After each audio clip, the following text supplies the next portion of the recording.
Kajian 99 Asma Allah. Kehancuran kun fayakun karena iman umat manusia digunakan melampaui batas cara menggunakan asma. Asma Allah subhanahu wa ta'ala yang ditiupkan ke dalam tubuh umat manusia karena terlalu egois ketika akal dan pemikirannya telah sempurna ini akibat nafsu yang berlebihan yang keluar dari kemampuannya. Ini umat manusia tidak menyadari bahwa ada salah satu yaitu tiupan yang tidak ditiupkan kepada manusia yaitu tiupan Allah subhanahu wa ta'ala yang sengaja tidak ditujukan kepada manusia tetapi kepada anak buahnya Dajjal yaitu iblis, setan dan jin jenis manusia kafir.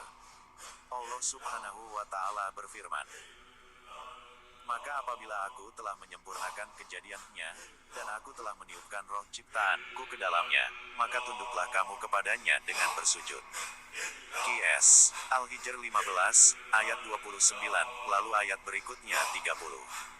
Yang artinya maka bersujudlah para malaikat itu semuanya bersama-sama, dan ayat 31-nya, kecuali iblis enggan ikut bersama-sama para malaikat yang sujud. Ini yang menjadi pertanyaan mengapa ya karena Dajjal hanya diberikan hanya satu asma iri yang sifatnya melawan arus daripada kebenaran kehendak Allah subhanahu wa ta'ala kebenaran yang diberikan kepada manusia. Dan Allah subhanahu wa ta'ala berfirman artinya, kemudian dia menyempurnakan dan meniupkan roh ciptaanku ke dalam tubuhnya dan dia menjadikan pendengaran, penglihatan dan hati bagimu tetapi sedikit sekali kamu bersyukur. Ayat di atas ini menunjukkan 99 asma yang sangat agung serta sangat mulia ini kepada setiap diri manusia bersyukur bahwa tiupan asma itu adalah roh ilmu Allah subhanahu wa ta'ala untuk cara mengembalikan ke surga, tetapi Dajjal tahu tujuan Allah subhanahu wa ta'ala bahwa manusia akan dikembalikan ke surga. Disinilah Dajjal mengerahkan iblis, setan serta jin jenis manusia kafir untuk menggagalkan setiap manusia dengan mengatur rencana kejahatannya dari mulai Tuhannya, nabinya, agamanya, pendidikannya, jabatan, dan lain-lain kejahatan. Kini cara iblis melakukan kejahatannya dimulai dari Tuhannya yang dibisikkan kepada manusia yang berbeda agamanya. Iblis mengatakan kepada umat Islam kalian itu bodoh menyembah Tuhan yang tidak pernah terlihat oleh mata fisik maupun mata batin kemudian dibalas Tuhanmu kau merepotkan banyak permintaan coba suruh menciptakan lalat apa bisa bahkan manusia atau nabi dikatakan Tuhan. Sekarang pendidikan ini dipolitisir oleh iblis dan setan ketika sudah remaja dan bagi yang mampu menduduki perguruan tinggi diberi nama asma Allah subhanahu wa ta'ala yaitu maha dengan tidak disadari mereka membawa dirinya seolah paling pintar ini tidak laki-laki dan wanita sama mudah dikompor-kompori oleh para pembelot dari NKRI. Lalu ketika bekerja suatu kementerian dengan pangkat dan jabatan, eselon, setelah bekerja bukannya membangun negeri tetapi membangun kebersamaan untuk korupsi padahal telah diberi gaji, tunjangan eselon, tunjangan istri dan anak tunjangan beras, tunjangan hari raya dan tunjangan pendidikan gajinya itu mencapai hampir 40 jutaan. Yang kurang ajarnya iblis mengajari menyuruh korupsi dari mulai presiden hingga pejabat kementerian, pejabat DPR, pengadilan, Mahkamah Agung Konstitusi semuanya hingga ke staf-stafnya. Penceramah. Wahai iblis dan setan biarlah aku Dajjal yang menghadapi para penceramah kalian tidak mungkin sanggup untuk menyesatkan mereka. Aku akan angkat pundak mereka bahwa dirinya lah yang paling benar dalam memberi tausiah tidak sadar bahwa aku Dajjal berada di mulutnya dan di hatinya aku akan simpangkan suaranya bukan berasal dari firman Allah subhanahu wa ta'ala tetapi aku Dajjal.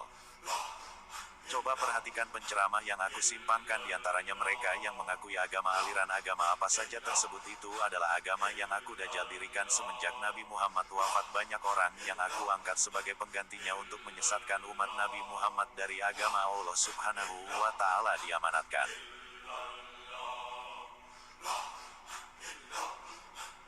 Maka ketika para penceramah itu dalam syiarnya tidak menyangkutkan dirimu iblis dan setan mereka perkataannya membenci, menghina dengan caci maki, merendahkan dengan cara lelucon yang dianggap lucu seolah-olah mereka pernah menjadi kepala negara bahkan mereka ini akan menyatukan NKRI itu satu agama yaitu agama Islam ini sebenarnya tidak mungkin terjadi karena agama itu yang mengatur hak Allah subhanahu wa ta'ala itulah aku Dajjal yang berada dalam hati yang mengikuti agama yang didirikan oleh Dajjal dan kalian para jin kalian ajak manusia untuk mencari pesugihan palingkanlah hati mereka jadikan mereka menjadi orang pintar atau dukun yang bisa mendatangkan rezeki dari darimu manusia berhati jin kafir, sediakan yang lain kesenangan dunia yaitu narkoba dan minuman keras.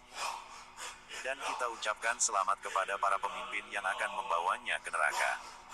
Quran Surat Al-Qasas 28 ayat 41 artinya, dan kami jadikan mereka pemimpin-pemimpin yang menyeru manusia ke neraka pada hari kiamat mereka tidak ditolong dan Quran Surat 38 ayat 59.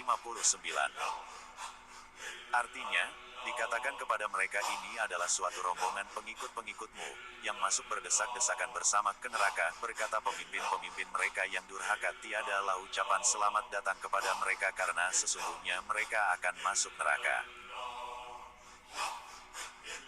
Ayat di atas ini manusia-manusia yang disimpangkan melalui sholat yang tidak umum dengan yang lain seperti sholatnya itu hanya butuh waktu singkat dengan membaca ayatnya pun tidak jelas, begitu juga ketika zikirnya seperti orang gila lagi kesurupan. Para setan tertawa karena tidak sesuai dengan ketentuan para pewaris Nabi Muhammad Shallallahu Alaihi Wasallam, yaitu para wali tidak seperti orang kemasukan setan, dan itulah yang namanya iblis. Setan dan manusia gangguan setan seperti kesurupan. Ini benar-benar merendahkan Nabi Muhammad Shallallahu Alaihi Wasallam, dan masih banyak ritual-ritual Islam yang tidak sesuai dengan para wali Allah, dan Allah Subhanahu wa Ta'ala bertanya kepada neraka, ingatlah pada hari ketika kami bertanya kepada jahanam, apakah kamu sudah penuh? Ia menjawab, apakah masih ada tambahan? Quran Surat 50 ayat 30. Menurut saya Abdul Hadis bin Abdul Latif tentunya belum, karena belum kiamat. Sekarang bagaimana para pendengar pengkajian Abdul Hadis bin Abdul Latif? Semoga Allah Subhanahu wa Ta'ala memberikan pencerahan kolbu, amin.